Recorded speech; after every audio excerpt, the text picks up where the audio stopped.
Hello friends, कैसे हैं। मैं हूँ मीना। हमारे यूट्यूब चैनल पे आप सभी का स्वागत है। आज मैं बहुत ही सुंदर शिव चर्चा भजन सुनाने जा रही हूँ। वीडियो पूरा देखिएगा। पसंद आए तो लाइक शेयर सब्सक्राइब करके चैनल को ढेर सारा प्यार दुलार आशीर्वाद दे के आगे बढ़ाएं। कमेंट में बताना कैसा लगा। केकरा से कहब दिल के बतिया हो, हरि है हमारो विपतिया। केकरा से कहब दिल के बतिया हो, हरि है हमारो विपतिया। हमारो विपतिया हो, हमारो विपतिया। हमारो विपतिया हो, हमारो विपतिया। केकरा से कहब दिल के बतिया हो, हरि है हमारो विपतिया। ना कहब ब्रह्मा जी के, ना कहब विष्णु जी के। ना कहब ब्रह्मा जी के, ना कहब विष्णु जी के। शिव गुरु से कहब दिल के बतिया हो, हरि है हमारो विपतिया।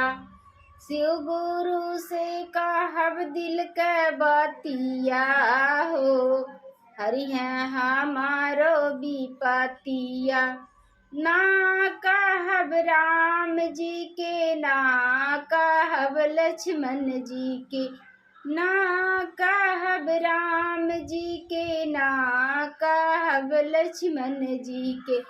शिव गुरु से कहब दिल के बतिया हो, हरि है हमारो विपतिया।